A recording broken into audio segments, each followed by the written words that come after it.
this is what I was afraid of, is me not having my shit figured out. And once again, I don't. Oh,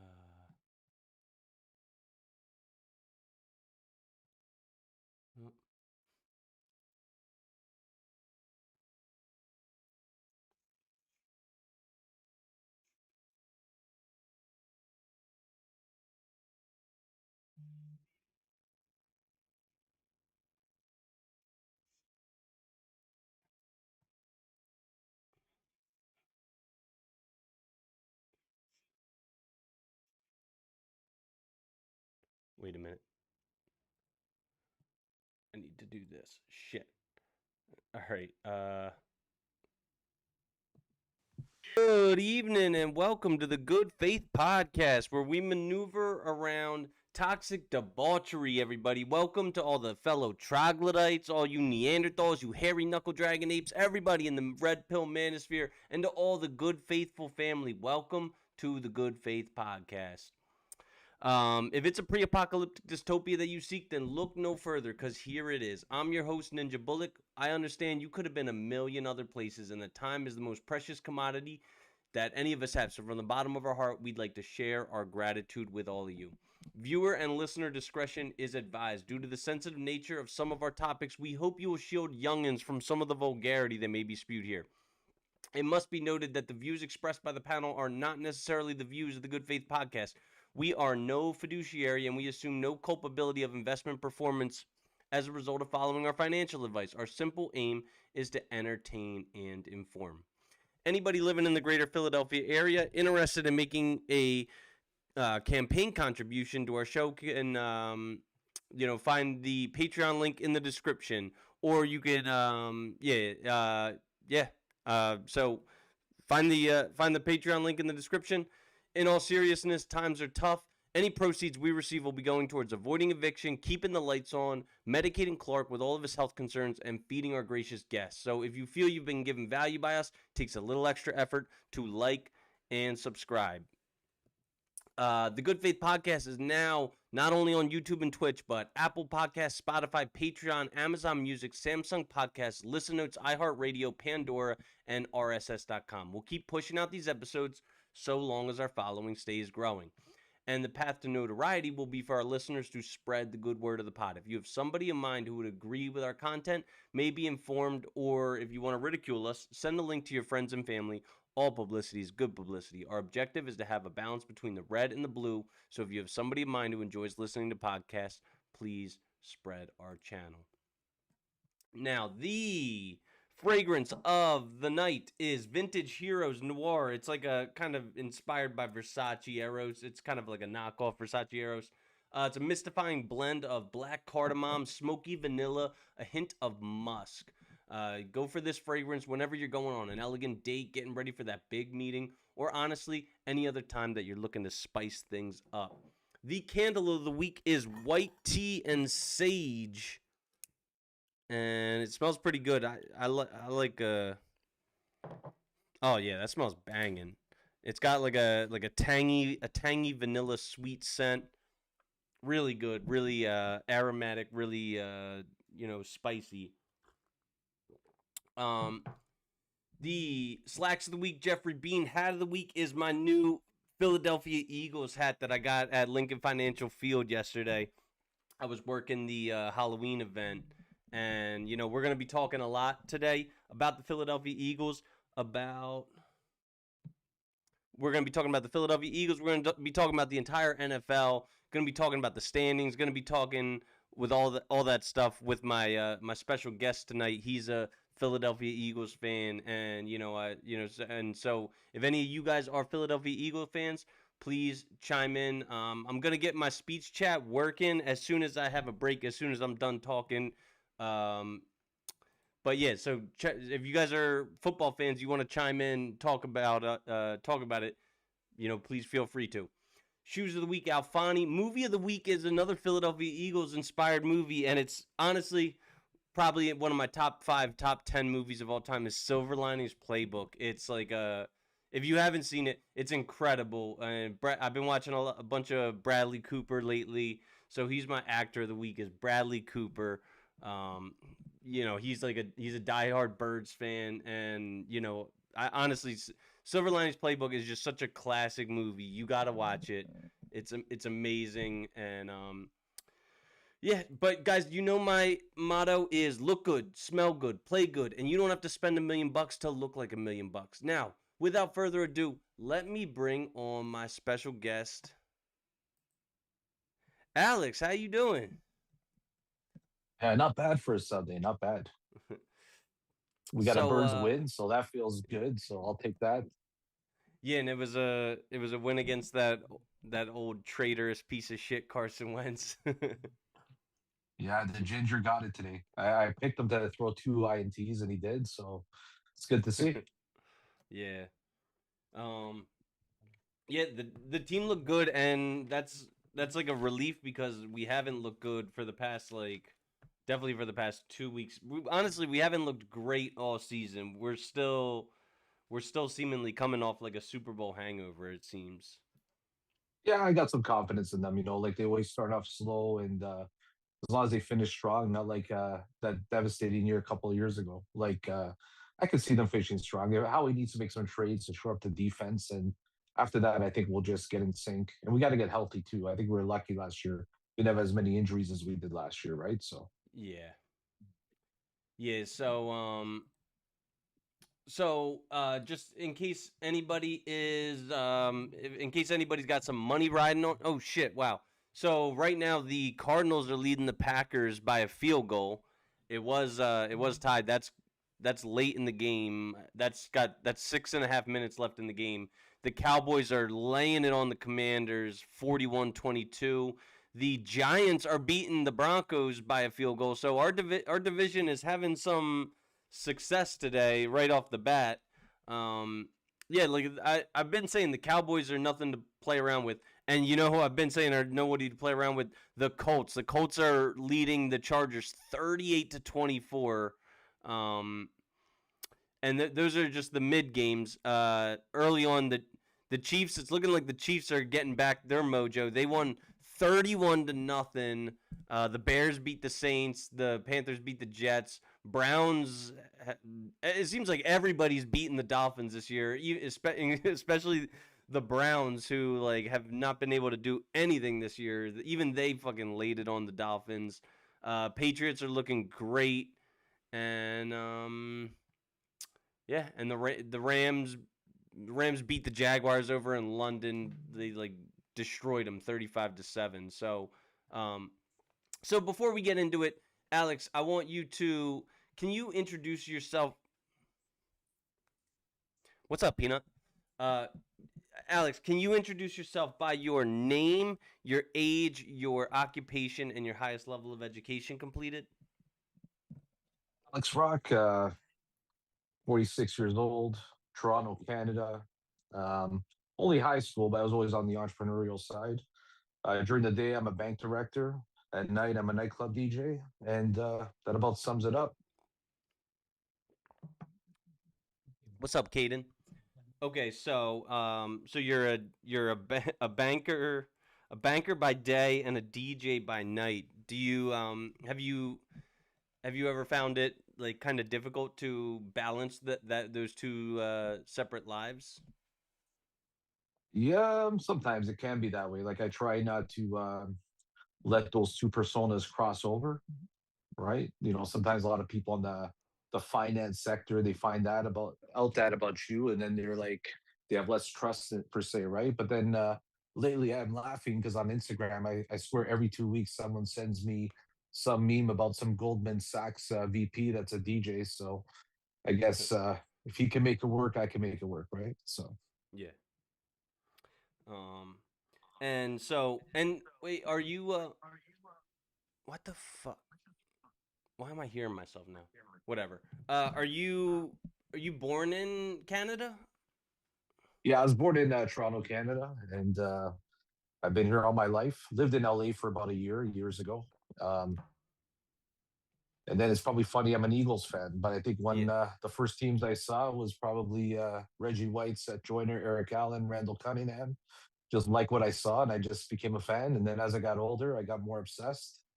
And recently, about 4 years ago, became a season ticket holder after a 14-year wait. So Hmm. it's been quite the journey. But love my birds.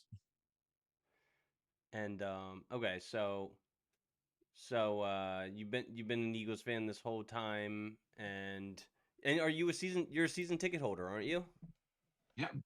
Yeah, okay. And you went to what was it? Did you go to the Bucks game? Is that the one you went to this year or No, I ended up going to the Rams game this year. That was my Rams game? only. Yeah, Yeah, so usually what I do is I sell my home game tickets unless there's a one I really want to go to, and I kind of save it for the playoffs. And I'll usually go to a couple of road games.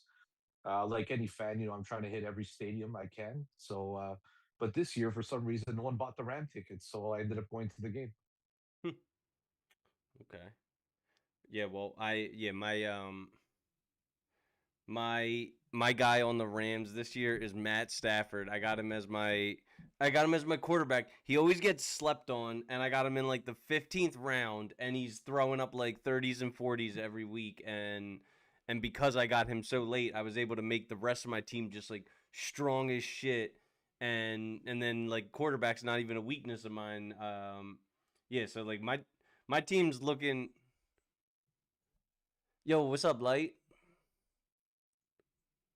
Yeah, the Giants are up on the Broncos right now. Is still a field goal game? It's still a field goal game, but the Broncos got the ball. They got 2 minutes left. Yo, Cortland Sutton's my guy. I'm hoping I see Cortland Sutton come down and get a touchdown late in the game to disappoint your Giants. But you know, good for them. They do look the creatine. What are they called? The creatine Caucasians are looking like a force to be reckoned with. Jackson Dart and Cam Scatabo are definitely young, exciting white guys in the game. So good for you guys. I'm glad that you finally got some good players. So and Alex, can I have your Instagram handle for anybody interested in following you? Yeah, DJ Alex Rock. That's it. So DJALEXROC. DJ Alex Rock. Okay, and your relationship status and longest relationship? I'm separated, almost divorced. So it's been quite a journey as it's only recent. All right, and are and okay, and do you have any kids, or are you a single Now guy, I no got kids? 2 kids, 14-year-old son who's a big basketball player. He plays AAU ball. And I got a daughter who's very creative in arts. She's about 11 and she's into musical theater. So, All right. Well, yeah, we're going to talk a little bit about basketball as well, and we're going to talk about Ayesha Curry, How who dare you? Ayesha Curry, who is married to the the most the most famous NBA player in the game right now, Steph Curry. And I don't know if I'm sure you've been heard about this, but like she went on the Alex Cooper podcast and talked about basically how she's like upset that she's like second fiddle to her superstar NBA all-star Steph Curry. Have you heard about this? no, I didn't hear about that, but that's pretty ridiculous. Oh my god, it's so I think her exact words were I'm tired of never getting attention from strange men when I go out in public, and I'm tired of Steph Curry always getting attention from all the ladies and stuff like that. And she laments and wonders how her life would have turned out if she would have followed her career instead of being a dutiful wife of Steph Curry. It's kind of sad that you know that's her thought process. Yeah, but she's got to know that in today the game, a girl's gonna try and hit her shot or some social media star. They know that they go after the NBA guys all the time. It's just a known fact over the years. Yeah. It's like this is brand new. Like, come on. Yeah, and it's not. All right. It's not like Steph Curry is it's not like Steph Curry. I don't know. Like I think LeBron's a great basketball player, but he's like a little darker. He's got like a receding hairline. He's a little more like ogreish than Steph Curry. Like Steph Curry's like this like light skinned, dreamy, steel blue eyed like lover boy. He seems more like a refined like suave dude, and not to mention that he's like the best shooter of all time. Like and you could be that. You could be the prototypical like perfect high value man, and still your wife that you give like four children to is gonna like regret being married to you. Still thinks she could do better. It's funny. Yeah, we're going on the Alex Cooper podcast where she's turned all feminine recently, right? Yeah. Going back from her call her daddy days, right? She's trying Hmm. to promote that kind of subject matter, right? So I can see her going that route, 100%. Yeah. Also, it honestly, like, I don't I don't watch the podcast religiously, but every now and again I will see, like the viral videos that come out of it, and it seems like every woman who goes on that show is basically like held to ridicule by the whole world. Like there was Charlize Theron went on it, and Charlize Theron was talking about how she's a proud single mama, and how she just gets like she just gets like fucked by 26-year-old guys in like one night stands, and like Alex Cooper's always like, "You go, girl, yeah, yeah, you get fucked by that 26-year-old guy," and it's just like it's just depravity, debauchery, degeneracy just coming out of every pore of that podcast. Yeah, that's her game, right? Like, did she come up on her Call Her Daddy podcast? She had that move, the blowy move. What'd she call it? The Something, like Gluck 3000 or something like yeah, that. Yeah, something like like that. So what? That doesn't exist anymore. I'm sure that that it's got just her, man. I'm pretty sure. yeah, like it's yeah, sad life. Who is that? Truth? What's up, Truth? I don't know who you are. Truth, fucking what's up? Glad to have you here, man. But yeah, it is a sad life. Yeah, like whether it's talking about sucking cock, which like good, good for you. Like you should. It would be nice if it would be nice if that wasn't your like claim to fame, was being good at being a throat goat. But hell, like, what I mean, I'm not. I'd be a hypocrite if I said that I don't talk about slob and knob on my podcast. But then it just seems like all of her viral videos are centered around women marketing their sexuality, and not being fulfilled in that traditional feminine role, whether it be Ayesha Curry or Charlize Theron, or like there was the one girl who came on her podcast talking about how she kept every one of her past lovers' names on like a list in like a little black book, and her like husband found it, and then he started to treat her different because he realized that his girl was for the streets. Hey, mom, how are you? I hope you're enjoying Hawaii right now. My mom's in Hawaii taking like private helicopter trips right now. That a Where girl. That a girl. yeah. I have a for the street soundbite. I need to get all my like technical shit squared away. But yeah, my mom's a dirty rotten Baltimore Ravens fan, so they're looking like shit this year. Looks good on them. And all right, so our podcast is called the Good Faith Podcast, where we talk about faith. Do you have a faith in a higher power? Yeah, being Italian, I grew up in a Roman Catholic household. The typical go to church type of vibes, doing the whole communion, confirmation thing. So being Italian, that's a big thing, right? So Yeah. Yeah, I mean, I don't think I have any Italian in me, but like being from Philadelphia, like we're very Like we're a very Italian city. You know, like the mafia is all in our like city, and my neighborhood is like a where I grew up is like the it's like the northeast Philadelphia suburbs. So like when the mobsters got like really big and rich, they would come and retire to our neighborhood and stuff like that. But yeah, like I've always respected Italians, and I love Italians. Yeah, it's funny. When I was there last, I tried to go to Skinny Joe's new cheesesteak joint, but the lineup was too long, so I didn't want to wait for it. Wait, did you see my review of it? No, I didn't catch it actually. You should send it to me. I will. So we got like a branch off segment of this podcast is called High Stakes, where me and my best friend Nasty are gonna go around to cheesesteak spots in Philadelphia and rate them on a scale of 1 to 10. And actually, episode 3 was Skinny Joey's, and it got our highest rating so far. We gave it I think we might have given it a 9, an 8 or a 9. So Skinny Joey's was definitely like it's definitely like one of the 5 best cheesesteaks I've ever had in my life. It was amazing.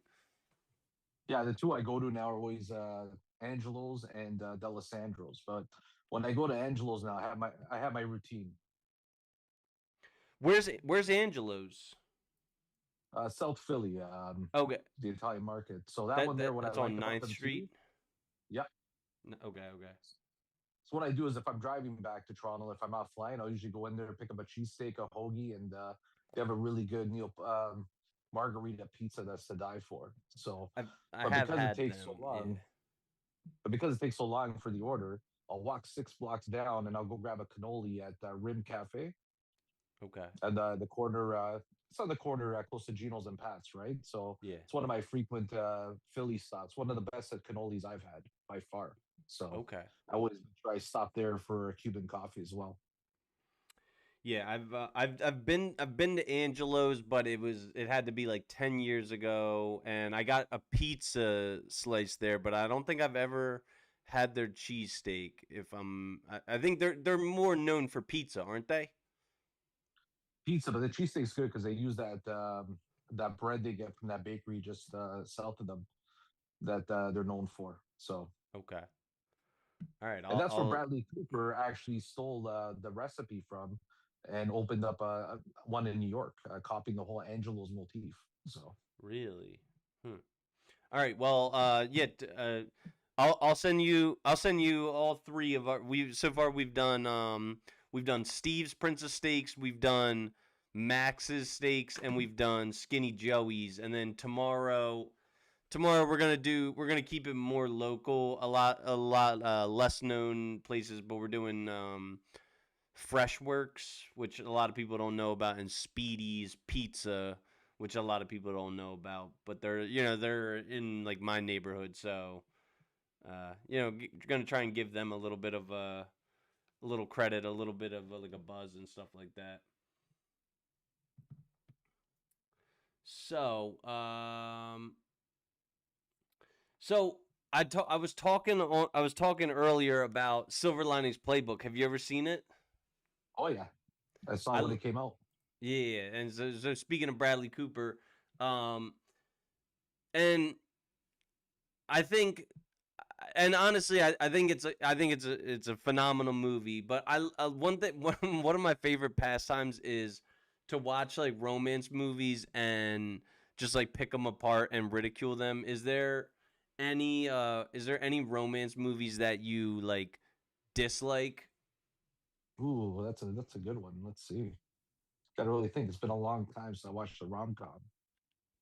I think anything on the Hallmark you can pretty much ridicule, pretty much. No, So I was this will maybe give you a little bit of I'll give you like a little bit of I don't know, like a little bit of inspiration, but some unsung villains that I can think of off the top of my head who are like notoriously shitty people are Rose from Titanic, uh oh Jenny yeah, Jenny from pedophile. Forrest Gump, Yeah, um agree on both of those. Skylar from Breaking Bad. for sure. Um, Oh, what's the one from Ozark? The wife. She's pretty bad too. Wendy. See, I kind of like Wendy, but yeah, Wendy yeah, was toxic, man. Come on. I hate.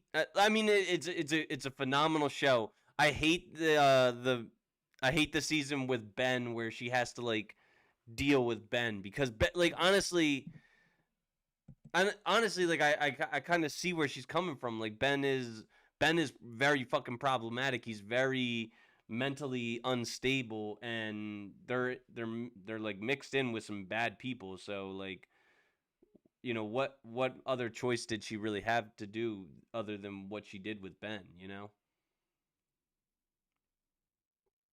I'm trying to think of any other ones that were pretty good. I got Ginger from Casino. Oh yeah, that's an old one too. She's a fucking You know, cunt. you know what? You go back to Sandler and The Wedding Singer. Even though he ended up with Julia there, she was kind of toxic too in a way. Okay, okay. Um, and then I got I don't think she's anyone's love interest, but fucking Precious from the movie Precious. She's just a big fat bitch. Like fuck her, you know what I mean? She, she's she's an unsung villain. Um, and then wait, mom, who are you? Whose personality sucks to her? You got to clarify. But thank you for chiming in. I got Fiona Gallagher from Shameless because like just a cum dumpster. You know what I mean? She's just banging a bunch of like hipster dudes all the time, and I, I uh, just started watching that actually recently. it's it's kind of I don't really love it. I place a lot of importance on plot and on like character development, and it just seems like all the characters in Shameless do the opposite of develop. They just seem to stay stagnant. It's just one of those shows that lacks character development. If anything, the characters seem to devolve. You know. When I looked at it, I was shocked how many seasons it had. I was like, wow, that's crazy. Yeah, it did go for such a long time, and yeah, I think the early seasons are better than the late seasons, but I also have Anastasia Steele from 50 Shades of Grey because she's just the most dominant, like the most dominant, domineering, like sub girl trying to be on like a in a like sex dungeon, and yet she just has this like this big ego, like this uh, playboy billionaire is gonna be faithful to just her, and I don't know. Here's one for you. What was the cringiest scene you've ever seen? Cringiest scene I've ever seen. I'll tell you one where I was like throwing stuff at the TV. If you ever watched that movie Swingers with Vince Okay. Vaughn, Yeah, he's yeah, I on love it. Family Guy. Yeah, yeah. Yes, when he calls Heather Graham like three times and four Yeah. times, and to the point where she picks up, that was like the cringiest scene I've seen in my life. Like Yeah, Favreau on that scene was unbelievable. I actually, yeah, yeah, no, that is a great movie. I hate his character. I didn't even add it to this list, but I should. I fucking hate Favreau's character in that movie because he is just so cringy up until up until the last 5 minutes of the movie. But yeah, that scene, especially when he's just leaving her like 15 voicemails, and then she finally picks up and's like, "Don't call me anymore." It's like you're looking stop, and then she picks it up, and you're like, oh, there it is, right? You know, Yeah. one of those moments.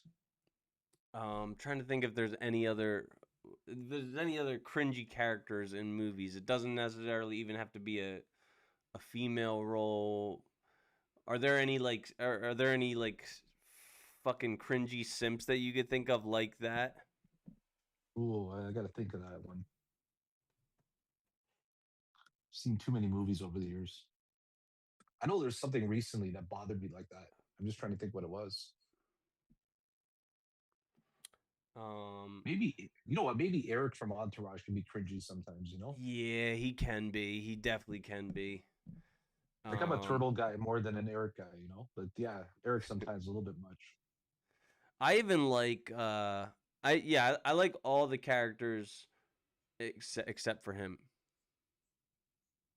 Ravens by insemination. Insemination. What the hell does that mean? Doesn't insemination mean getting? I don't, Yes. Mom. I don't even want to talk about this shit. Like fucking. um. Uh. Yeah. Oh, did you hear about? Do you know who Doug Martin is? Did you hear he passed away today? Doug Martin, why does that ring a bell? He was the running back for the Tampa Bay Buccaneers. I don't even Oh know yeah, how yeah, yeah. he passed away That's yet. years ago. That's years ago. Yeah. Yeah, so he passed away today. What do we got here? What do we got here for scores, by the way? So why don't we talk about? Oh shit! The Packers took the lead with 2 seconds left. It looks like the Packers are gonna win this game. Yeah, it looks like the Packers are gonna win the game. Cowboys are up 44-22. The Broncos won. Light of wisdom. I'm so sorry, but it feels good to be an Eagles fan and see the Giants lose. I No, hope man, it. Giants won. No, Giants, I think, took it 32-30. Oh shit! Then this scoreboard is behind that I'm looking at. Jackson Dart rushed for a touchdown right now. Oh shit! All right, dude. Jackson Dart's putting on for the white man. Um, yeah, but all right. So maybe this is. I mean, it looks like the Packers did indeed win, though, right? Packers, yeah, that's what I see here. Okay. So yeah, that Packers game's done from what I see on my scoreboard here. Okay. So why don't we go by? Why don't we talk about the landscape of the league, and we could start with, since my mom's watching right now, and she's uh, she's treating me to her presence, even though she's away on vacation out in Hawaii. She still has the she still has the care to check in on her son. So let's talk about the Ravens and the AFC North. I mean, do you think the Ravens are dead in the water? Oh, they're done. If you ask me, Done, they're yeah. done. Even if Lamar comes back fully healthy after this bye week, you still think the Ravens are dead? I'll tell you why. I think since he'll march on through, Pittsburgh always finds a way. And Cleveland's a better team than people think. So if I'm looking at that division, I don't think the Ravens are in a competitive spot. Yeah. I mean, I tend to like look down on the Bengals because the Bengals have had one of the most talented rosters in the NFL for the past like 5 years. They never seem to do anything with it. Coach Zach Taylor, that's his name, right? Yeah, but if I'm looking at playoff positioning, right, I Yeah. don't see Baltimore getting into a playoff No. position. Cincy No. might, but I don't see Baltimore getting there. Yeah, the Bengals are 3-4 right now. I mean, the Steelers are a good team. Aaron Rodgers actually, for the first time in a long time, Aaron Rodgers looks decent. They just had, I think they just had like four touchdowns go to tight ends in the last game. I mean, they got one of the most prolific pass rushers in the game, T.J. Watt, and yeah, like that steel curtain defense is always good, and now they finally have an offense that is also very powerful. I think the Steelers are going to be like really good, and I think the Bengals will be lucky if they were to make it into the playoffs. I wouldn't even be surprised if the Bengals miss the playoffs, and everybody below the Bengals, I think, is trash. I just don't think Baltimore is going to hold up well in that division. That's all. Yeah. So let's go on to the next division in the AFC, which is the AFC South. And I mean, obviously, the Colts are phenomenal. Like, what do you think about the Colts? Good discipline. Steichen's doing a good job as a coach there. Daniel Jones is playing lights out. They have a good, solid team. It's just will their defense hold up in the playoffs?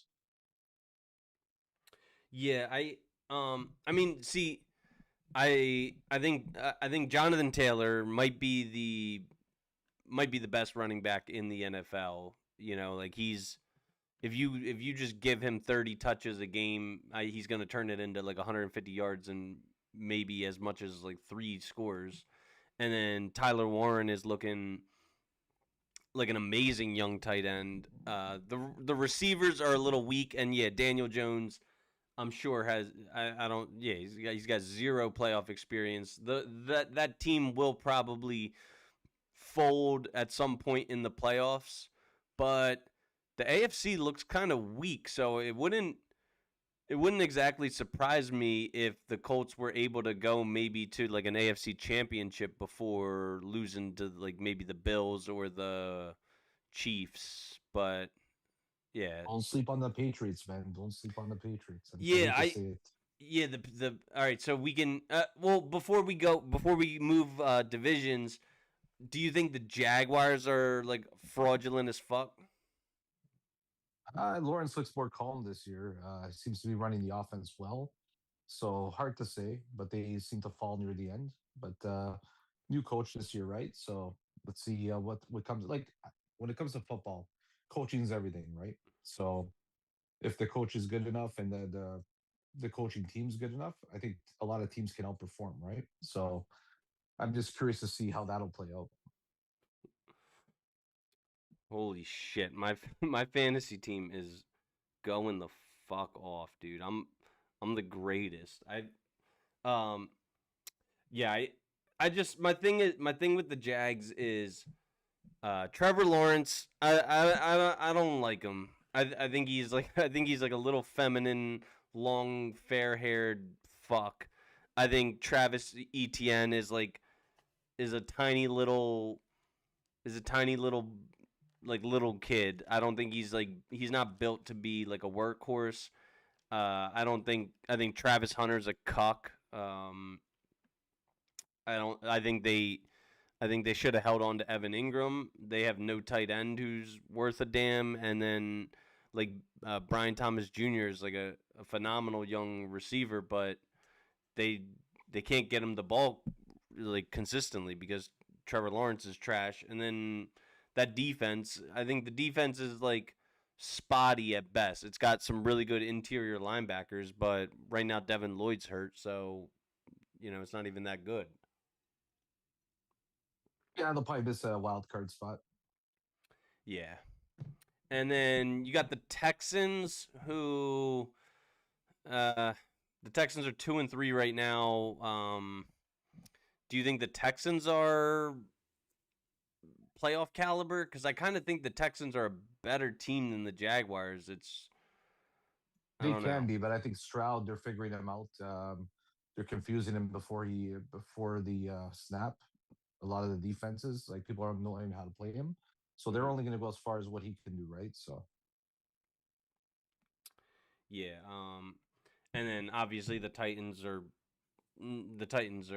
lost. I really do like Cam Ward, but he's a rookie. The Titans are a trash team, and they need a hard rebuild in order to be better. So why don't we talk about we'll make this transition by a coach who was on the Titans. Now he's on the Patriots. What do you think about Vrabel and the Patriots? I like what he's doing there. Very disciplined team. Defense is coming along. May is playing lights out, like just lights out, and even with the talent around them, like it's not great talent. Um, yeah, I think they can surprise people. I I think their defense, like what Belichick always did, was assemble like an amazing defense. I think that's what they have. Like there's not necessarily there's not necessarily a single superstar on that defense, but it's very sound. It's very stout. Like you said, Drake May looks like he's having that sophomore explosion. Which if you have a quarterback, it seems like you can either have that rookie phenom quarterback, and that always seems to fade. Like you said with Stroud, like people always see with Stroud and Jaden Daniels, like people always tend to figure them out in their sophomore year. Or you could have the guy who struggles a little bit in his rookie year, but then takes that sophomore leap like Josh Allen did, like Jalen Hurts did, and stuff like that. And that's what the Patriots have. I'd rather have that. No, it's looking like that already there. So like, yeah, I kind of like where they're heading, but I think Buffalo will be there no matter what. Like you can't count out Josh Allen, and they always find a way at the end of the day. Yeah, the Bills are absolutely going to be. I wouldn't be surprised if they're in the Super Bowl because yeah, I mean I think Josh Allen is the most valuable player in the NFL. But I do think I think the Patriots roster is more well assembled than the Bills roster is. The Bills just have the best player, you know. Yeah, we'll see come December what it's going to look like between those two. Yeah, and then you have the Dolphins. That division, I'm so sick of that fucking division, dude. The Dolphins and the Jets have been trash, and the Bills have been trash for a long time too. Now the Bills, got Josh Allen, and they're one of the best teams in the NFL. But for the longest time, it was just the Patriots just easily winning that division year after year after year. And now it seems that we're back to that, to the fucking Patriots being the good team, and then that fucking division being a fucking dumpster fire. Yeah, it looks that way. Like I can't believe how bad the Jets keep getting, and Miami obviously the coaches lost the team there 100%. So Yeah. And then let's talk about the AFC West, which um is a very good competitive division. You got the 4-2 Chargers, the 4-2 Broncos, the 4-2 Chiefs. Although now, is that including the Chargers' loss today? They are still 4-2. I see And 4-3 on my updated here. okay, are the Broncos also 4-3? Broncos are 4-2, Chargers 4-3. It says KC 4-3 here. So Wait, did the Broncos officially lost today? Correct? No, unless they didn't update no, it, the Broncos won by a they point. came back. Holy shit! Yeah, they won. They came back, I guess, right? Did I miss I'm something? They happy left too. because fuck the Giants. Also, they left too much time on the clock, eh? Yeah, It's great. yeah. So sorry, Light Bummer. of Wisdom. Sorry, your shitty Giants lost by a point. But so yeah, I mean the Broncos beat us. They're being coached by by a Super Bowl winning coach in Sean Payton, and they have one of the best defenses in the league. Although you wouldn't know it by the way that they allowed the Giants to score 32. But so who do you think is the best team in that division? Hate to say it, but I think the Chiefs now they're getting the receivers back and some speed. They'll end up on top there. Yeah, I mean the Chiefs just won today. What was it, 31-0? I mean, I know it is the shitty Oakland Raid, or I'm sorry, I'm so used to calling them the Oakland Raiders, the shitty Las Vegas Raiders, but um, yeah, I kind of do. The Chiefs just they're just like year after year, the Chiefs are always in a position to win a fucking Super Bowl, and it's really annoying. Worthy's back, Rice is back now, so they got their weapons. You know, like I still think I don't know what it is with the Chargers. They always find a way to fuck it up in the end. You know what I'm saying? Yeah. And Denver, like I know Sean Payton's there as a coach, but I still don't think he has the tools he wants on offense, even with the defense being where they are. But yeah, we'll see. It's gonna be an interesting one down the line. Like you're gonna get a wild card team out of that division for sure. Yeah. You might I think there's a great chance that you get three playoff teams in all three of them because yeah, I mean what is it now with the new playoff format? Now there are 7 playoff teams per conference, isn't that right? That's right. So let's count it right now. Let's look ahead. I mean, the Patriots, the Bills are, we think, both making the playoffs. The Steelers are making the playoffs. The Colts are making the playoffs. That's 4. And So right now then, your wild card teams are Buffalo, Chargers, and Jacksonville, followed by KC, Cincy, and Houston. So But I do believe that the Jaguars are going to implode because what I've seen from the Jaguars lately is trash. I don't think the Jags are going to do anything coming up, and yeah, so I could easily see the Broncos and the Chiefs climbing over them. Okay, so why don't we switch focus now onto the NFC? And do you think that the Eagles are going to continue to dominate the NFC East?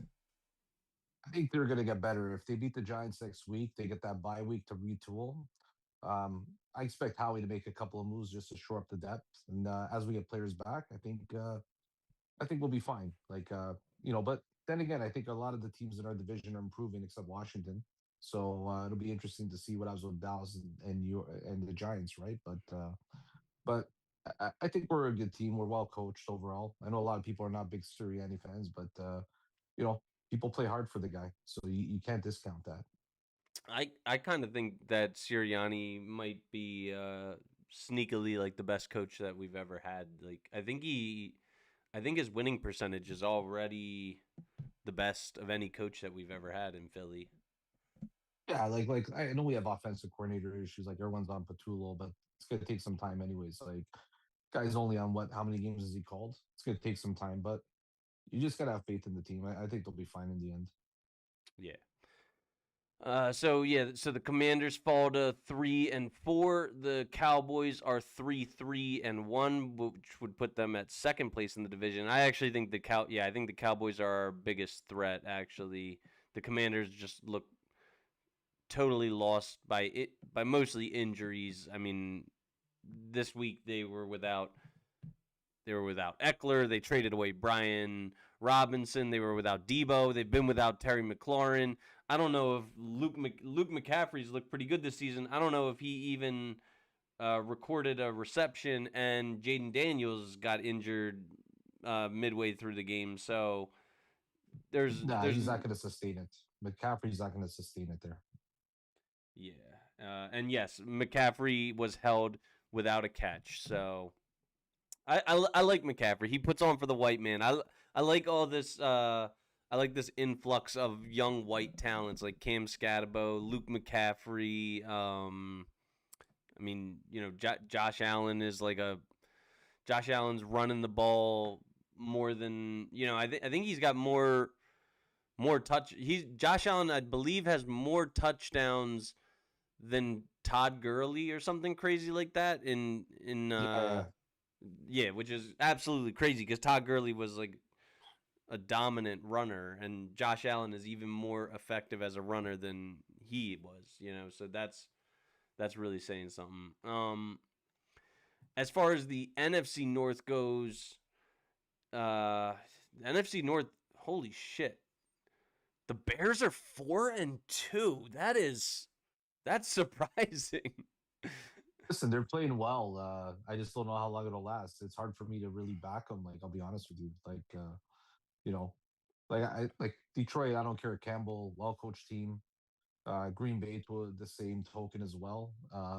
So yeah, I don't know, man. I don't know how they're gonna sustain it. Like, it's crazy, but yeah, they're on a 4 game win streak. Like, it's nuts.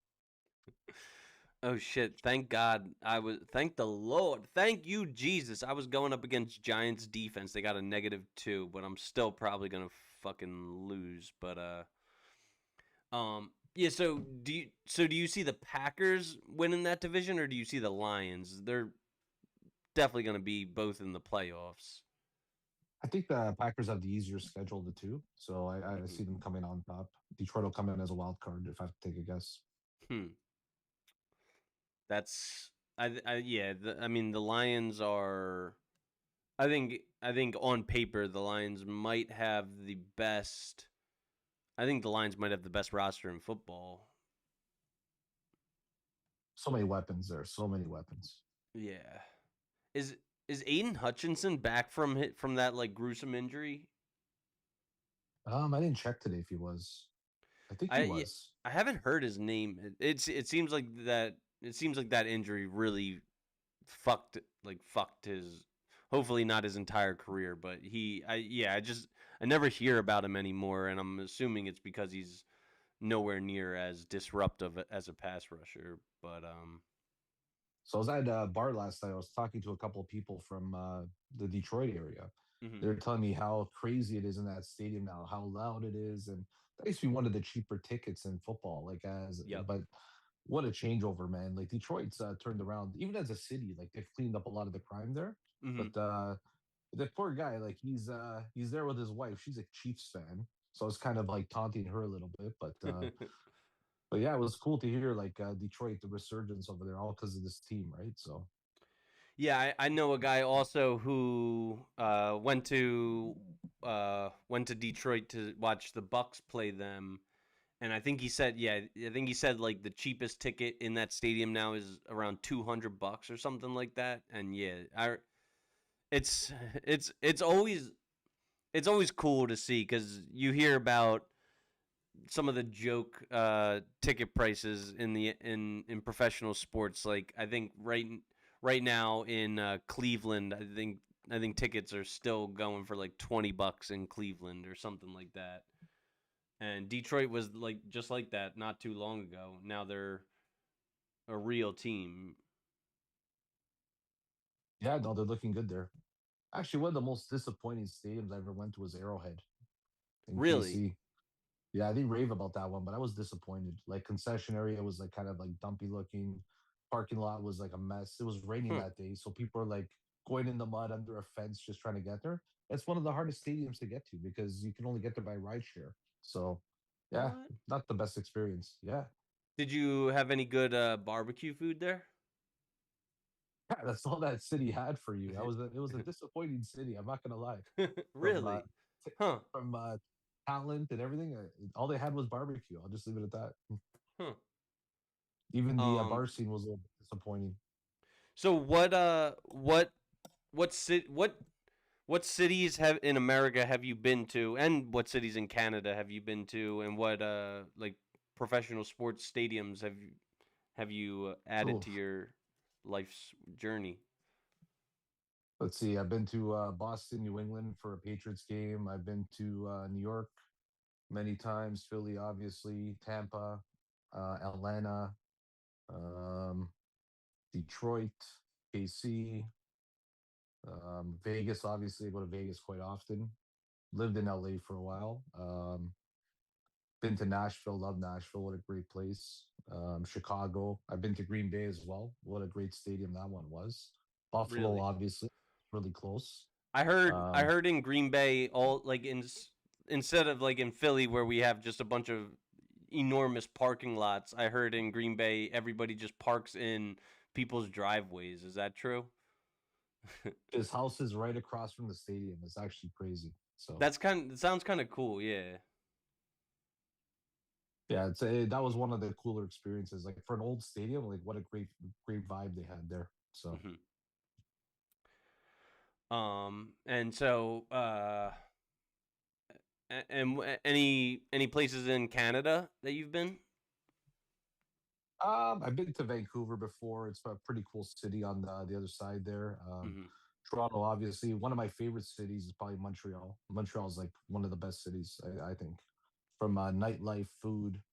Um, if you're a single guy, you're looking for an 8-to-1 ratio. That's probably one of the best cities for that. Really? Um, yeah, and every girl there is pretty much a knockout. Is Toronto still superior, or would you prefer Montreal It's to interesting, Toronto? so interesting because like a lot of rappers, athletes, they love Toronto. hmm From a talent perspective, I would say it's like a mini New York. Yeah. Um, but the women here are a lot tougher. Like they're looking for money. They want to be treated to the best restaurants, and it's a little bit different here from what you would see, right? That Not sounds a the lot like friendliest. Philly.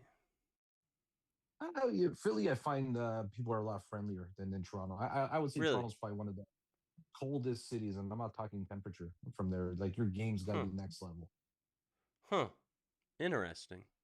What are some of the warmest cities that you've been to in terms of not in terms of temperature, but in terms of like friendliness and reception? Oh, Nashville for sure. Atlanta. hmm Yeah. I would say. Where else would I say? Those would probably be the best.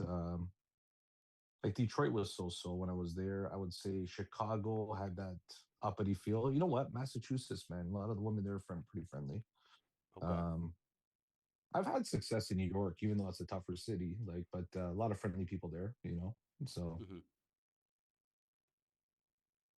But Europe is a different animal. Like, I went to Ibiza back in June. I had a gig there, and then what an awesome place! Like Ibiza, Spain. Some of the best Oh, people I've.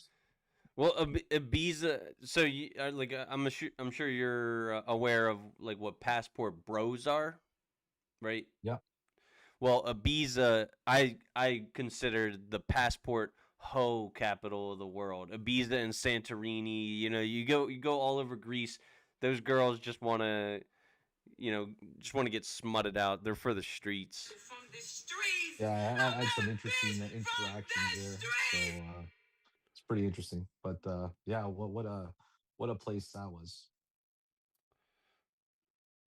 All right. Well, yeah. So I seem to have been much less traveled than you, but then again, I am what did you say you are 40?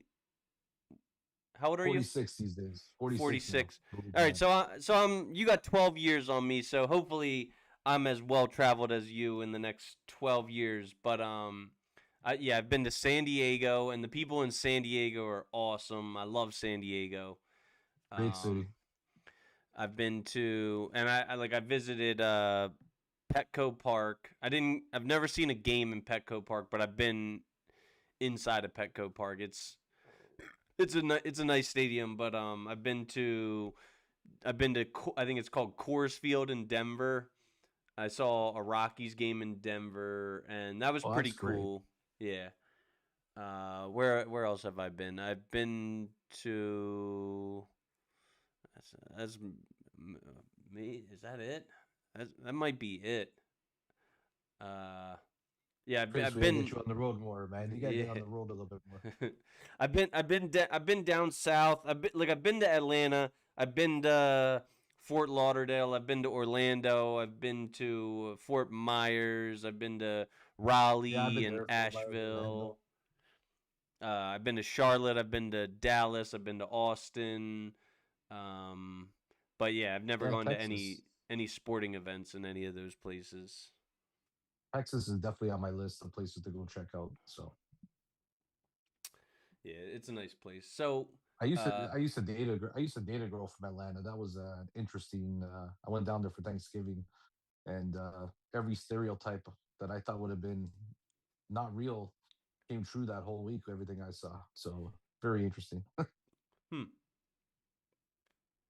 So back to our standings real quick.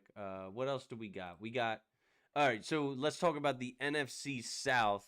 And I don't know if I don't know if I've ever made this clear to you, but a city that I'm going to on December 11th is Tampa Bay. I'm going to see a Tampa Bay game with my good friend. He's a Buccaneers season ticket holder.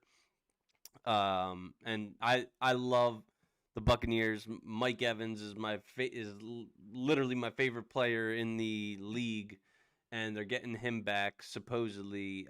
I mean, it seems like whatever weapons you give Baker Mayfield, he's just finding ways to win games. They might be, I think they're by record they're the best team in the NFL. Yeah, like that's a cool stadium. Good place to stay in. Nightlife was so. I expected better from what I heard of it. Hmm. But yeah, great stadium by far. Good food on the concessions as well. Mm. What do you recommend I get to eat while I'm there? Seafood? Yeah, I'm trying to remember what I got at the stadium. They had like a couple of special things. There's like fish tacos, I think was one, and something else. Mm-hmm. It was like a type of burger sandwich, which is on the second deck. But I always like trying to research what stadiums are known for, right? Like you know, in Mm-hmm. Philly, how do you not have the crab fries, right? And Yeah. when you're there, right? So it's like every stadium's got their own little feature. Mm-hmm. Yeah, so I'm going to see them play the Falcons, which by that time it might be a really really good game. Yo, what's up, Aaron? What's Yeah, up? we're just Aaron. We're just talking about the landscape of the NFL right now, and hopefully I sound a little bit better, Aaron, than last episode. I think I got my technical difficulties a little more shored up, but yeah, the Falcons just beat the Bills.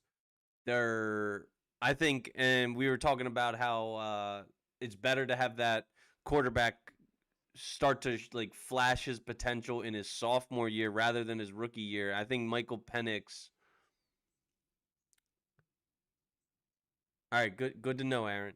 Uh, I think the Falcons are a good team. I really do. Yeah, they're looking good. I don't know. I have a tough time believing in them. Okay. And the Panthers are 4-3. Uh, I Yeah, don't they're really surprising, believe in the Panthers. but they are surprising people as much as they're surprising people. You got to acknowledge it a little bit, right? Yeah, and I mean the Saints are fucking trash. They're they're nobodies. I do Yeah, yeah. he is. Bijan is the real deal. Are you hearing Alex? Are you hearing the speech chat? Is that working? Yeah, it is. I'm hearing it. Oh shit. That means that I did something right. I didn't. That's been a problem with me is getting speech chat to play through the Zoom. But and Pat on then your back, man. Right there. Pat on the back. thank you. And then we'll finish up with the NFC West, and we talked about Matt Stafford. He's like the ageless wonder. He's got to be at least 40 by now, right? Yeah, he's just doing a great job there, like the Rams. But uh, that's an interesting division. It's funny when those teams play each other. Like it just you always get the unexpected, right? Whether it's San Fran, let's say the Rams, or Seattle against the Cardinals. But it's an interesting division. Yeah, the 49ers have actually done really well, and I believe Brock Purdy's still injured. So, but like Mac Jones seems to be stepping up and really playing well. Uh, the Seahawks once again, like Sam Darnold is seeming to do much better later in his career. The Seahawks are a good team, and I think Jackson Smith-Njigba might be on pace for like a 2,000-yard season. And plus, they got Cooper Kupp, who's Cooper Kupp's kind of looking a little bit old these days, but the Seahawks are a good team. Niners are a good team. The Rams are a good team. That is an interesting division. I can see it going any way, but I think the Rams are going to win it when it all is said and done. Yeah, like if Puka's healthy, he's really vital to their success. So Yeah, yeah, we'll see. We'll see. We got yeah. a lot of season left, right? So I think Puka was also on pace to have a 2,000-yard season. Then this injury happened. I'm not exactly sure the severity of it. I think it's what, like an ankle or a foot injury. yeah, it's something that can linger apparently. Hmm. Yeah, but speaking of ageless wonders, Devonte Adams, dude, Devonte Adams is still a very very good player, and like Kyron's a very good player. Yeah, that I. It's funny that the Eagles found a way. I'm grateful that the Eagles found a way to beat the Buccaneers and the Rams before, uh, before we started to go into the shitty slump, and then lose to the what did we lose to the fucking lost to the Giants and who It was the Broncos, though. lost to the fucking this is such an Eagles thing. Like we we play to the level of our opponents, not we don't like play to our own level. You know what I mean?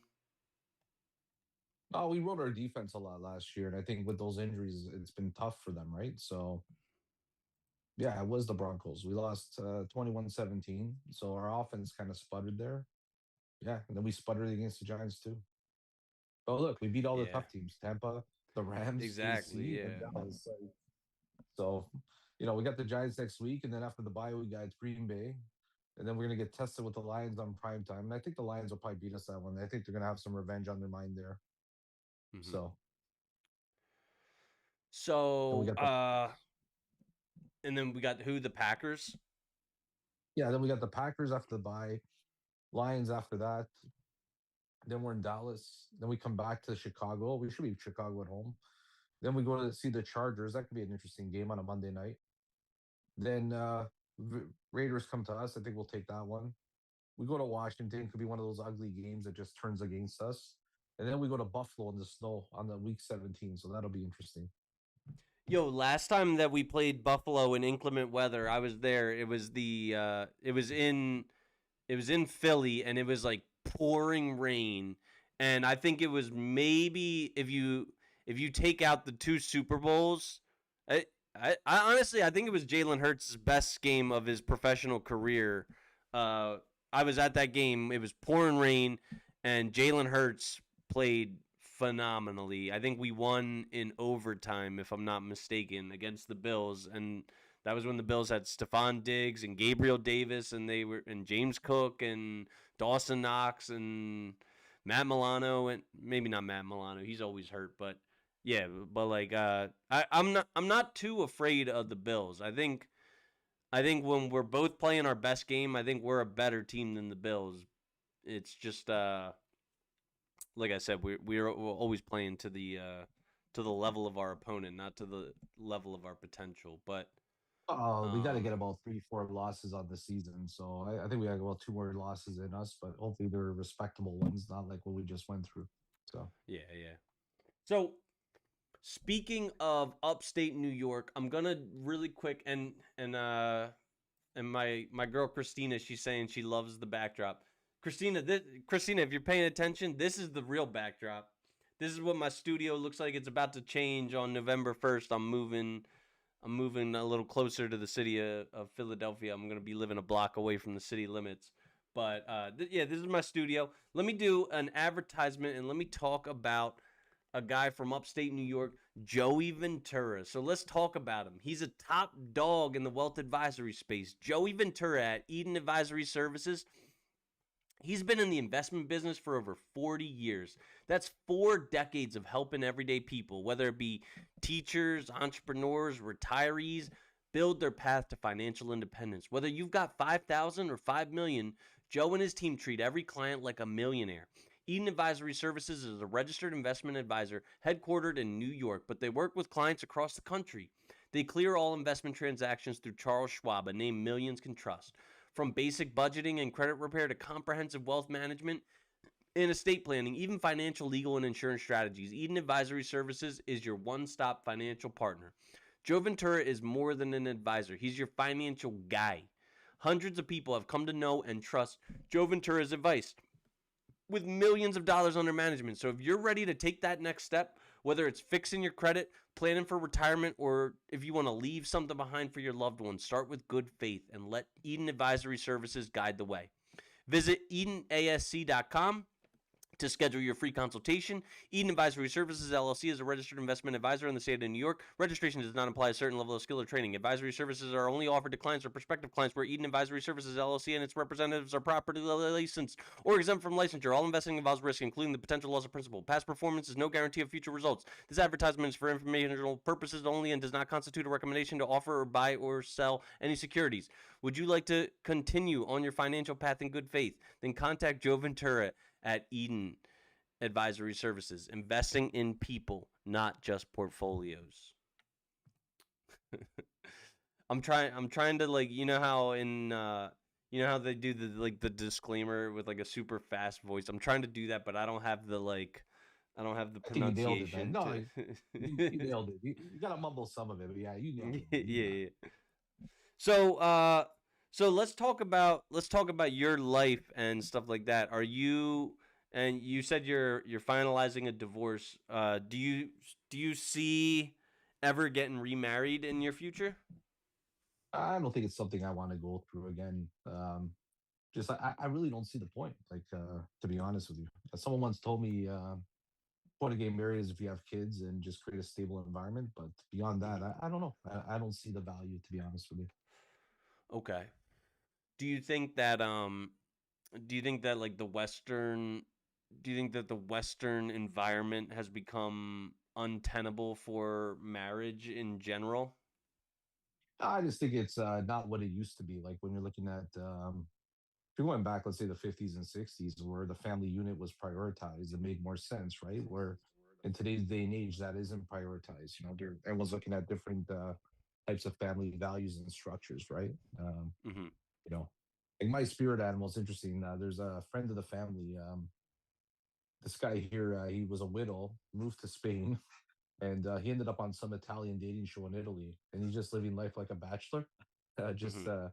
going between Spain and Italy. I'm like, oh, that guy's got the life, like he's always got these women that see him, and because he was such a sensation on this dating show there, I'm like, that guy's got the right idea. He's just going across Europe and just meeting the best of the best. So Yeah.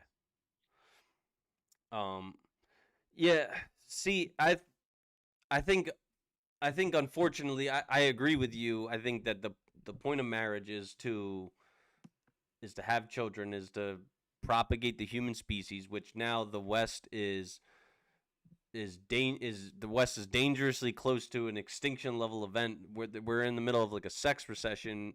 In order to populate at replacement rate, every every Western woman needs to be having about 2 children per woman, and I think the West is at about a 1.5 children per woman rate. If that number goes down to like one to one, then or even below that, we're gonna seriously see like a drastic population decrease. And yeah, I frankly I don't think that having children is a top priority for most Western women, and no, it's I kind think of social media now, it's like everyone wants to be a dog mom or a dog dad. And it's like the dog has almost become more important than having kids, right? It's like it's really being programmed out there, I find.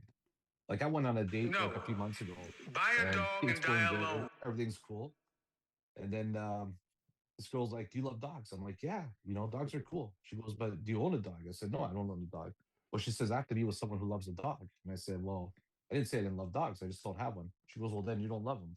I can't be with someone who doesn't love dogs, right?" I'm like, it was the most weirdest date I've been on, right? But then you think about it, it's all about the dogs. It's all about the dogs, right? So it's almost like having dogs is more important than having children to the Western female, I guess. yeah. That reminds me of the we were talking about romance movies about must love dogs. I don't think I've ever seen it, but apparently for that girl, you must love dogs. Oh yeah, right there. So it didn't end well. So Let's just leave it at that. yeah, yeah, yeah. Well,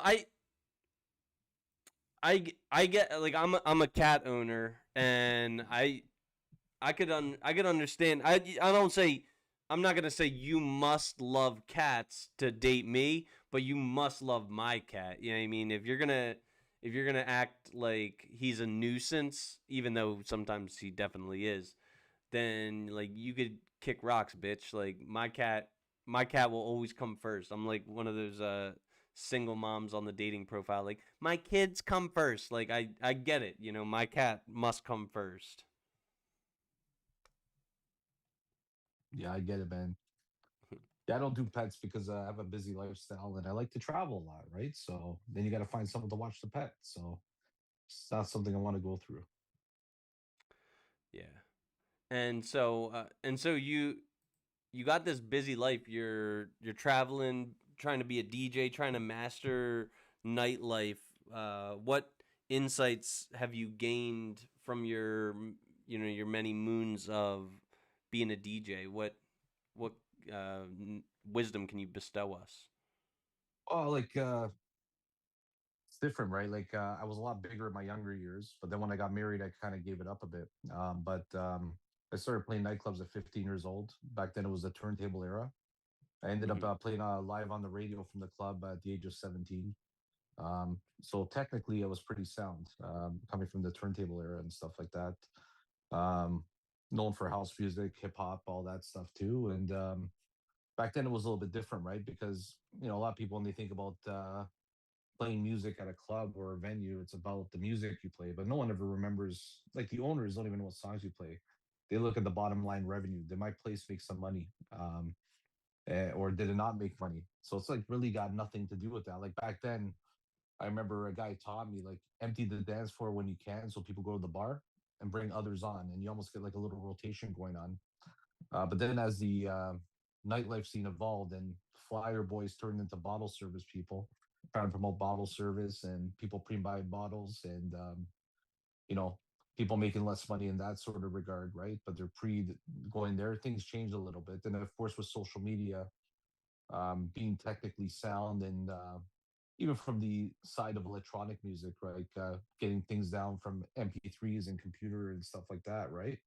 The game's changed now. Now it's a lot more about your social media following.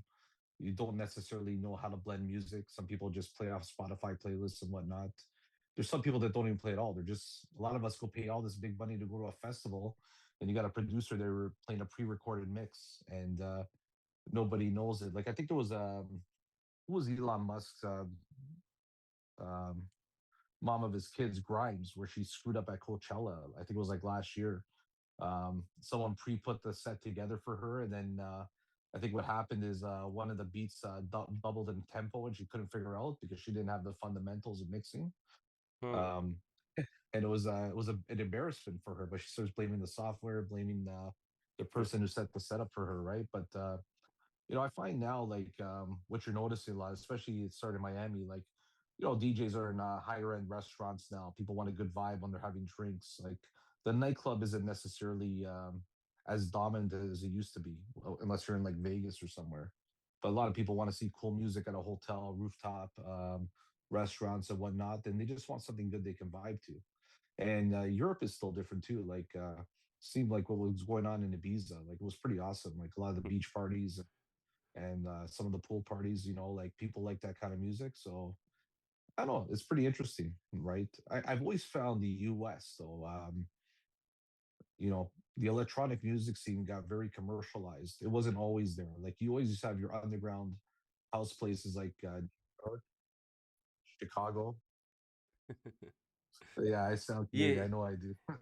yeah, he is uh, Canadian. Doug, he's from Toronto, but he's a Birds fan, so Big he time. gets my unconditional respect for that. I'm probably a bigger Birds fan than most people. So, He's but definitely a yeah, bigger like, Birds fan than Doug. I know that. yeah, but I think nightlife's evolved like a lot now. But there's cycles, right? What you see in nightlife. But I would say we probably have a lot of very popular DJs that don't have the natural talent, like you've seen in the past. Like if I have to really comment on stuff like that. Are there any are there any like mainstream DJs that you like draw inspiration from? My favorite of all time was a guy named Danny Tenaglia, who's probably still very popular. He's out of Brooklyn, New York.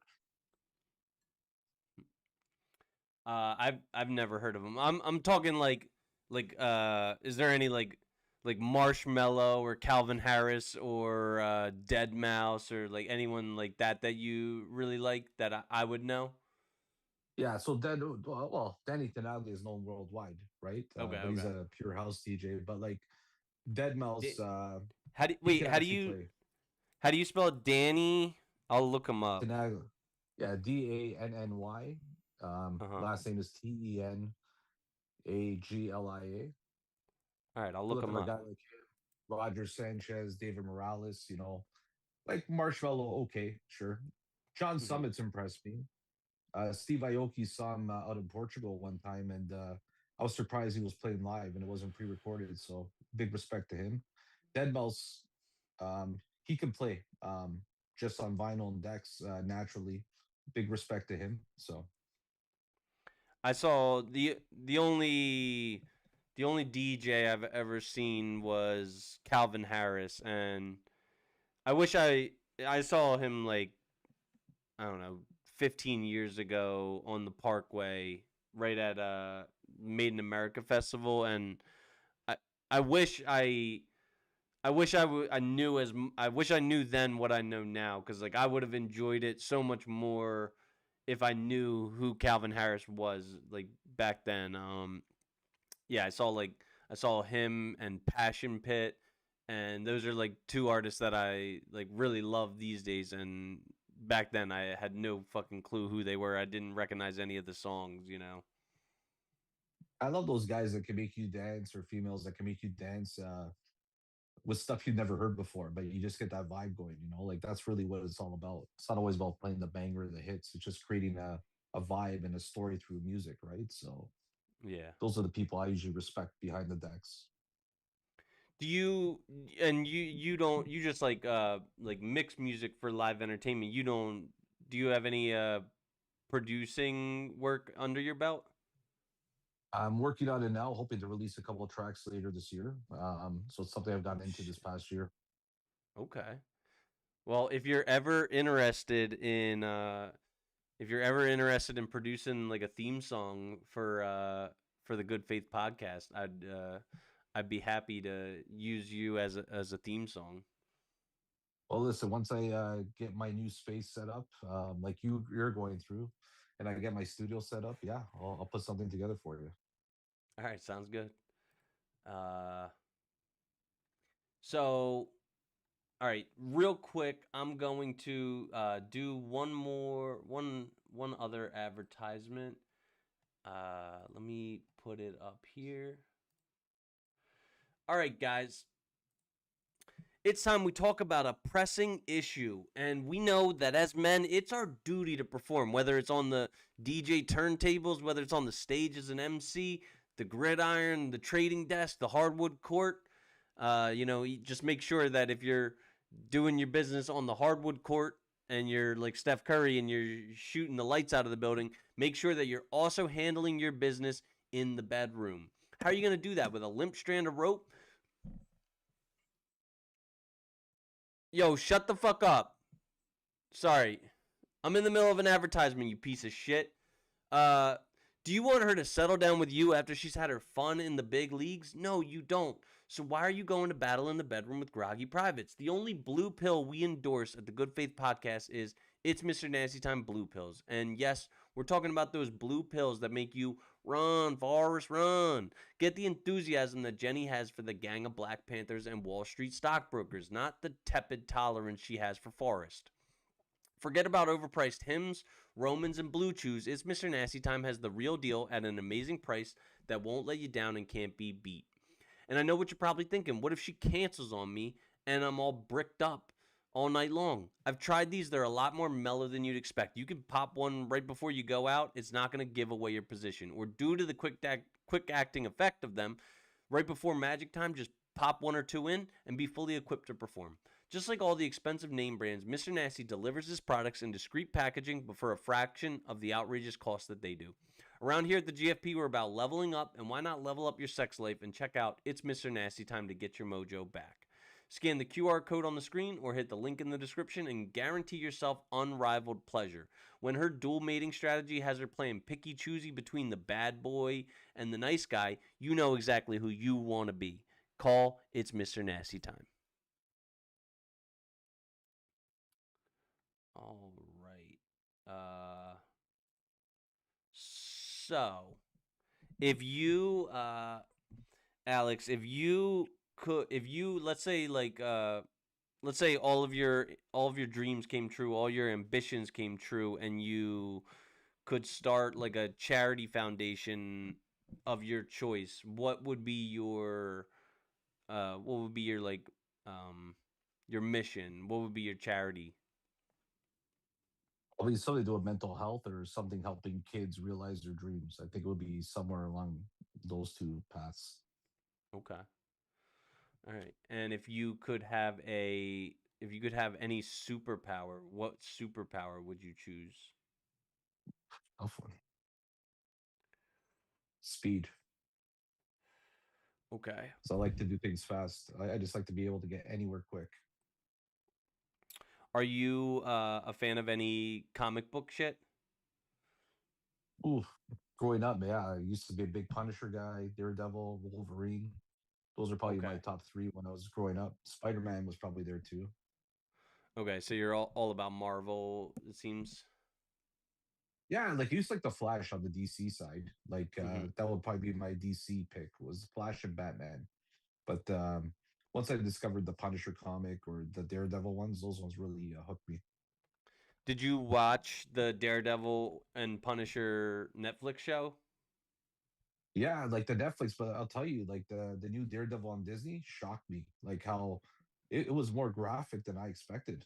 Like, Oh yeah, that yo those shows like the Defenders like it was Daredevil, Punisher, Luke Cage, Jessica Jones, the yeah, Defenders, and I Iron saw all Fist. those, Yeah, they were but great. Disney just released Daredevil Born Again, and if you watch it, you'll be Yeah, shocked that Disney did it. It was better than yeah. Netflix. Couldn't believe it. Really, I saw I got to catch up on that. I saw I think the first I don't know 2 or 3 episodes. I saw like I think in the very first episode, I think Daredevil accidentally like kills a guy, doesn't he? Spoiler Yeah, alert if you guys haven't seen it, but yeah. I don't want to spoil it, but if you get to the mm, later episodes, there's a Punisher scene that'll blow your mind. okay, yeah, I might actually watch that when I get off this when this episode wraps up. But yeah, yeah the Daredevil show is amazing. I've been a Daredevil fan for like my entire life because I think his superpower, obviously beyond having like sonar and like bat vision or whatever, but his superpower, I think, the thing that makes him the best is that he doesn't have fear. Daredevil's the man without fear. So maybe That's this right. can be a segue to our next topic is what are some of your biggest fears? Not accomplishing everything before I hit the grave. Okay. So would you call that like a fear of failure, I suppose? Let's say a fear of failure that I didn't use every second for what it Hmm. counted for, right? So Yeah. you never know how much time you have here, right? But you know, especially my new perspective in life changes, right? Like I just want to live even more and just everything I want to do now. Like I just want to do it, like and that's the thing. Hmm. I'll give you an example. Like when I went to that Eagles game a few weeks ago with the Rams, like I decided that morning on a Saturday at 10 o'clock, you know what? I'm going to drive to Philly and we'll use those tickets. I invited some people I met online, and a couple of friendly people joined me at the game, and it was a good time. But it was like spur of the moment, spontaneous, just did it right. So I guess that's my attitude now. And my fear also, I would say, is that my kids, my fear is that they won't have a fair life like I had. Because I don't know if you know much about the politics in Canada, but things keep getting worse here financially. We pay a lot of taxes. Our prices keep going up here. It's just pure disaster here. So from a financial perspective, Um, so would you say you identify closer with conservatism over liberalism? yeah. Only reason being is that it's very simple for me. Like government should be able to put you in a position to have a good life, Hmm. yeah, right? So yeah, it's nice that we want to cater to certain social issues and all that, but those cost money, and sometimes I know like some people aren't born into the best circumstances, right? But at the end of the day, you can make what you want to happen, right?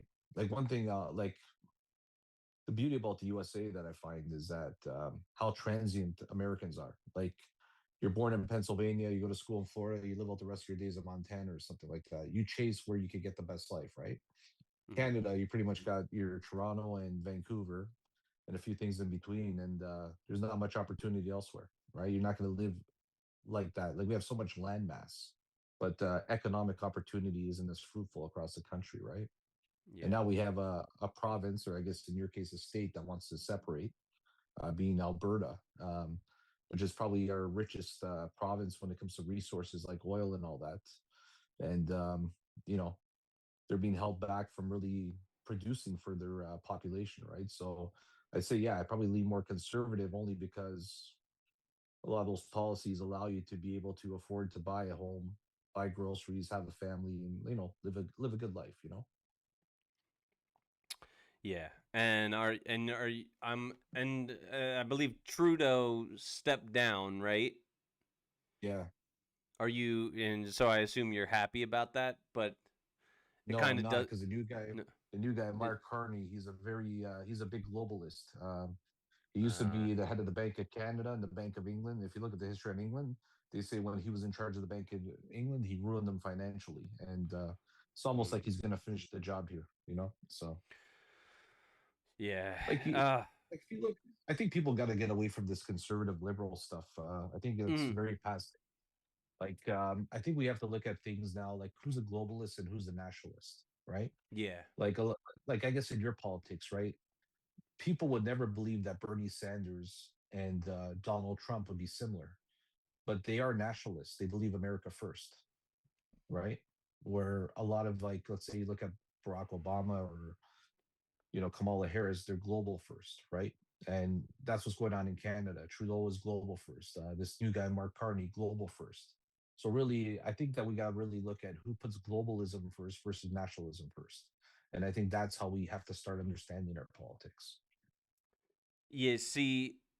Yeah. I agree. There's like this big problem with polarization and like this binary thinking, and in America, I'm sure it's probably similar in Canada. Is people people hold a position based on one single issue, and then they allow that one single issue to influence them onto an entire side of the political spectrum. Like, I mean, the biggest issue in America is abortion, and it's pretty much abortion. Like, so whether people feel one way about abortion determines whether they're going to be liberal, or if they feel another way about abortion, it determines whether they're going to be conservative. And I think that that's a big problem because there's a lot of stupid shit that comes out of the left. I mean, there's probably a lot of stupid shit that comes out of the right. It just seems that I identify closer to conservatives because they seem to be a lot more like reasonable about most of their positions, in my opinion. Yeah, like that's where I'm saying, like, historically I've always been a little right of center. Hmm. I've probably gone more right now because it's almost like there is no center anymore, right? Like if you're really looking at it. So, but yeah, it's getting crazy. Yeah. Yeah, So trust me. Yeah. It's funny, like when we look at our people, like how we keep voting these liberals in. It's like I live in the suburbs outside Toronto, right? So it's a lot of people are business owners, self-made, most of the people, and they vote very conservative, right? But once you get into the city, it's like a whole different ball game. You're seeing the wokeism and the left side, and then you're like, wow, that's how they won, right? And just crazy. But you know, as prices keep going up and our Canadian dollar goes the way of almost like the peso in Mexico, I don't know if people wake up. So so speaking of currency, and you're in banking, so you're able to tell me more about this. But I mean, and right now we're in America, we're doing what we can to combat inflation, but it's a fiat currency. Is there some like where do you think is a good place to store your wealth? Because if you store it in a bank, you're gonna get crushed by inflation. If you store it in crypto, I think that's risky in my opinion. If you store it in the stock market, that's also risky. You could store it in precious metals, which I do a little bit of, and I think that's like a good store of value. But where would you advise? And I'll remind everyone, we are no fiduciary, so we are not liable for any results incurred by the utilization of our financial advice. But what do you think is a good avenue to go down with your wealth? Oh, you gotta have a little bit of diversification. Like the reason people like stocks, but like the problem when you say the word stock, right? There's high risk stocks and then you got your blue chips, right? But Hmm. if you really think about a stock, right, it's priced daily. So you're not looking at inflation, right? From a currency standpoint, the US dollar has always been strong. There's threat of a new currency coming out called BRICS. Yeah. That's I know there's some worry about that, and that's why I think Trump is making a lot of economic decisions based on what might happen with BRICS, right? Like he jokes about Canada becoming the 51st state, but really, if you think about it, if Canada became the 51st state, like bring Mexico into the picture too, a strong North America would definitely be able to combat a BRICS currency invasion per se. But Hmm. you just got to diversify. I mean, like have a strong asset, like a home if you can. Put a little bit in the market, a little bit of savings. But I think with him in office, your inflation will drop. He's trying to fix a lot of overspending and money printing that's happened over the last few years, right? With Hmm. the left being in power, and that's going to take some time, but he's making the right steps to go on that. So I think your inflation will adjust. As a Canadian, I don't think our inflation will adjust. We're going to get weaker, unfortunately, because our GDP, our gross domestic product, is not going to grow. So Hmm. you should always have a little bit of stocks. Like I think it's okay to have a good bit of crypto. Like a lot of people are like kind of trying to day trade that or just see the bigger swings. But like at this point, having maybe 5-10% of your portfolio in crypto wouldn't be a bad idea to offset. That might be more of the high risk part that you would do. Like you would never do 50% of your investment portfolio on high risk per se, but you can Hmm. make a case for 10%, right? So Is do you have crypto? yeah, small amounts. Is it all Bitcoin, or do you have any of the other different ones? Bitcoin and what's the other one there? Ethereum. Ethereum I have as well. Yeah. Okay. And I don't really monitor it much. I just let it go. I just keep it in amounts where I don't have to worry. See, my biggest thing now is like when I sell my property here in Canada, because I think our house prices are going to start dropping in the next few years. I want Hmm. to invest in a U.S. property actually, and some of the states I like are Arizona, Nevada, Texas, and I like Tennessee as well. Um, Don't because I used to sleep work. on. Definitely don't sleep on Delaware. Delaware would put you close to the Lincoln Financial Field, and it's like known as a tax friendly state. And don't sleep on Florida. Florida is like also known as a very tax friendly Florida's state. Florida's now overpriced though. That's why.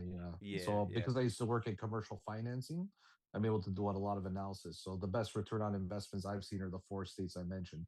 Florida, Hmm. if it was 3-4 years ago, yeah, would probably be one of the top places. But to get a return on your investment there, it's going to take a little bit longer now. So And yeah, and in Florida, you're also uh, you're dealing with Mother Nature. Like Mother Nature, a hurricane could fuck your house up. Uh, Del don't sleep on Delaware. It might not be as flashy as your like Scottsdales. It might not be as flashy as your Nevadas and stuff like that. But yeah, I mean, you could maybe start a corporation in Delaware and become like a multimillionaire. You know.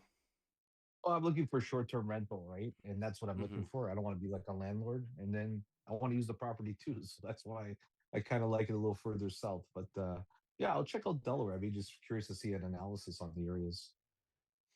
Yeah, I mean, and maybe maybe even Pennsylvania. I know I think we rank, and I'm not sure, for your goals, you're just trying to, rent it out, become a landlord like you said. But if if it was one of those places that you maybe, I don't know, took four trips to a year or something like that. Pennsylvania's got a lot of rich history, a lot of sights to see, and I think we're in the bottom half of how expensive stuff is. So I think I Whereas looked at Pennsylvania, but I think Jersey was more attractive, believe it or not, from a purchase standpoint. Jersey has an exit tax. So if you did want to sell your property in Jersey, I'm not sure how it works, but I think I hear a lot of Jersey residents when they want to eventually leave Jersey, they say it's hell leaving Jersey. Interesting. Yeah. Mm-hmm. Well, I'll let you know how it goes. Like what I All right, decide. yeah. It'll be in the next few months, I'm sure. All right, I'm very interested. Yeah, yeah, I'm sure the South has I'm sure the American South has great places to go. The climate in the American South is great, and yeah, there's a lot of interesting nightlife. You said you love Nashville, but I do believe Nashville is like. I listen to Dave Ramsey. He's always talking about how Nashville property prices are like through the roof right now. So But just outside Nashville, like I drove around the state of Tennessee when I was down there last, and there's some really nice pockets overall. So that's why. But right now, Zona is leading the pack for me. I'm really that Scottsdale zip code could really bring you in returns. yeah, yeah, yeah, and maybe New Mexico too. I do believe New Mexico is like relatively cheap, and you can like it's got seemingly good weather. There's no like you never hear about wildfires in fucking. I I would yeah I would wherever you go, just make sure that it's probably not California or Florida. If there's like a fucking No, California, fire no, or not a hurricane, you don't want that shit to like fucking ruin your property. if I want to buy in California, I may as well just stay in Canada. Like it's similar laws and tax structures there, right? So Yeah. So speaking of, while we're on the topic of Delaware, let me give our last. I'm gonna give our last advertisement, and then we can wrap it up. But speaking of Delaware, and this is why I say it, Delaware is very, very friendly for tax purposes, very friendly for corporations or LLCs or whatever you want to start. Um, I want to talk about the final corporate sponsor of the Good Faith podcast is it's a food. It's a food, and guys, you got to take your physique seriously. As a man, if you're gonna like let yourself go, you're not gonna like the results that you get. Me, I'm taking my physique seriously. I'm buckling down. I cut out soda completely. I don't drink soda anymore. I'm getting into meal prepping. Like chicken and rice, beans. Um, protein shakes. That's all I'm eating, and when I'm in the gym, I'm setting new PRs every single week. I'm going heavy in my cardiovascular exercise, stuff like that. And honestly, I've always had a difficult time having to force myself to eat, but I need no coercion to munch on Holler Boys. They're You can't just stuff empty fucking calories and breaded chicken and a bunch of bread and complex carbohydrates. You can't just stuff that shit down your big fat blowhole. So I found the solution, and it's Holler Boys beef jerky. They pack 10 grams of lean protein into a fantastic package. The flavors are to die for.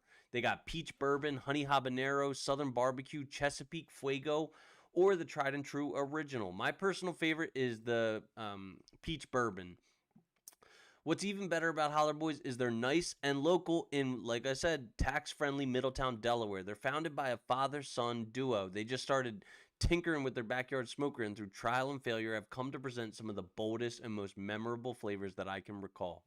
Forget Slim Jim or Jack Links or Deets Nuts. Holler Boy Snacks packs great nutritional value in a filling serving size for an affordable price to stretch your dollar with flavor for days that'll make you holler. Their mission statement rings true to the Good Faith podcast that life may throw you around, but you can never give up. Scan the QR code on the screen and find their link in the description to tap into the best beef jerky on the market. HollerBoysJerky.com. That's Hollerboys with an A. Holler Boys Jerky, the only good jerk. All let me take this off and all right, so wait. I didn't put you back on the screen yet. There we go. So, I think we're gonna wrap up pretty soon, but is there any closing statements about anything that you want to say, anything that you want to tell our audience while we're here? No, just a big fan of the Philly area. Every time I've gone, it is the city of brotherly love. Everyone's been fantastic.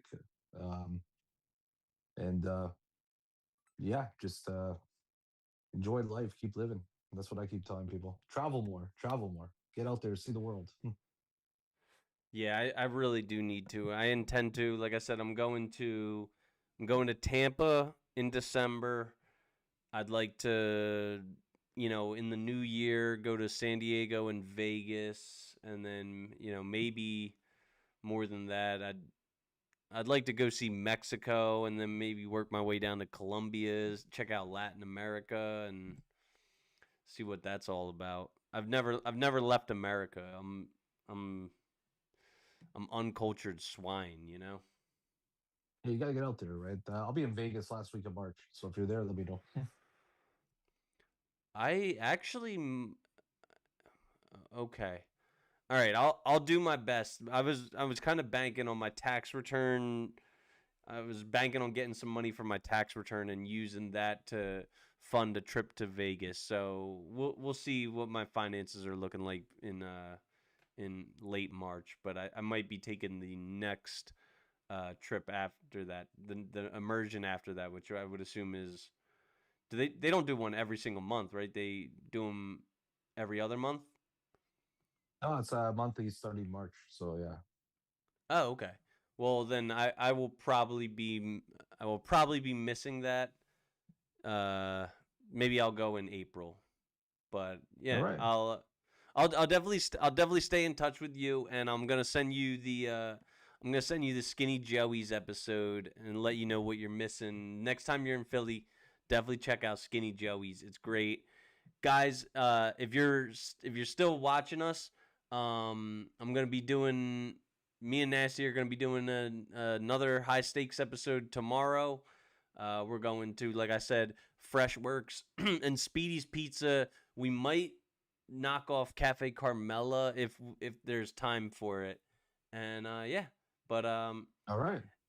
Alex, I want to offer you my most sincere gratitude. Thank you for coming on this day of the Holy Sabbath, and thank you for talking. You've been a great guest. You've been knowledgeable. We've talked about the birds, and I hope that you continue to enjoy this football season because I think it's going to continue to be a memorable one.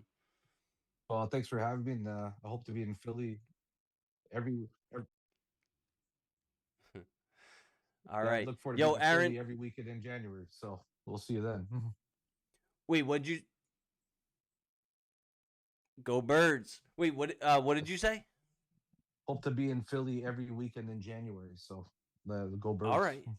Yo, if that's true, I mean, either way, we didn't link up last time you were in Philly, but I'm like I said, every single home game I work, so I'm literally at the stadium every single game. So just we'll definitely have to link up and maybe I'll stick around and we can go hit up some of the bars in Philly and stuff like that.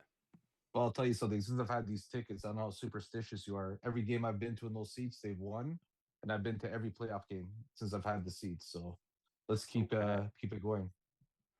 All right. Well, I'm not very superstitious. I believe what I can see and what I can put my hands on, what's tangible, and this Eagles team under Nick Sirianni has been the tangibly most talented and most effective performing team that I've ever seen in my life, and so I do Actually, believe I. I'll give you a funny story. So my grandmother, her last name is Sirianni, right? So I got cousins in the Niagara Falls, Ontario area. So story goes that my dad's grandfather was a Sirianni. He used to venture off to Jamestown across the falls, and he was a womanizer. So my cousins from Niagara Falls think that Nick Sirianni is a descendant of his, but my Sirianni cousins here in Toronto disagree. So one day I would Hmm. love to pose the question to Nick Sirianni to see if he's part of the family tree or not. But it'll be an interesting story to find out. Huh. Well, maybe you are his like long lost cousin or something like that. Who knows? Yeah, it's an argument that's been going on for the past few years. I would love to settle it one day. All right. So we'll Well, see. I'm gonna wrap up. I'll see you. I'm expecting to see you in January. We're gonna go You down to will. the game. Hopefully, we're playing like. Hopefully, we're not playing the Bucks or the Rams because I think they're gonna be two good teams. I think we can. I think we can handle the Lions. I think let's hope it's the Niners. Let's hope it's the Niners, the Lions, or the Seahawks because I think we can handle them. But yeah, I honestly, when this team is playing at its best, we can handle any fucking buddy. We're world fucking champions. All right, so That's you it. know, Let's go with that. all right. So But I'll see you in January. appreciate you. And once again, thank you. And I'm gonna Thanks, wrap it up. Yeah, of course, dude. It was a pleasure. I'm gonna wrap it up now. Yo, the sign is real simple, B. It says wrap it up. Once again, I want to humbly thank our listeners and pay them ample gratitude for the patronage. Without you guys, we wouldn't be able to have such a high-quality interactive show. So thank you, audience. So the audience are a bunch of hoes. Yup. I'd like to take this time to remind all of our listeners that we're spreading like a virus. The Good Faith Podcast is now monetized on YouTube, on Twitch, on Apple Podcasts, Pandora, Spotify, RSS.com, Amazon Music, Samsung Podcasts, Listen Notes, iHeartRadio, and Patreon. On Patreon, we're working to build additional value to the multiple tiers of donors with special content, super chat priority, VIP in-person meetings. We do value your attention, so thank you for quieting your TikTok brain for the last 2 hours. This is a reminder, if you feel you got any value from our show, it takes basically zero extra work to like, subscribe. It'll move us closer to our goal of having thousands of subscribers, which will bump us up in the algorithm. It'll expose us to more potential listeners. If you guys want to share us with more of your friends, we would be absolutely delighted to extend our outreach. The quickest way for us to broaden our exposure is for you listeners to each share us with one friend. We appreciate it from the bottom of our hearts. If you live in the greater Philadelphia area, you want to guest star on my show, you can reach me in an Instagram DM at Christopher Bulick. The Patreon link's in the description. All proceeds will be going towards rent, food, electricity, new computer equipment to improve the general show quality, and Clark, my cat's medical expenses. Money, please. Oh, no, there's no money. Oh, my dad. No problem. My cat is an epileptic. I need to give him phenobarbital 2 times a day, or if I don't, he will seize up and perish. And if that occurs, his blood is on your hands. So give me motherfucking money, y'all. Remember, all you guys have a good week coming up. Stay healthy. I want you to stay happy. And to all of you, we bid you goodbye. Gone. Goodbye. And if you need money, sell rocks. I heard that's what they do around here.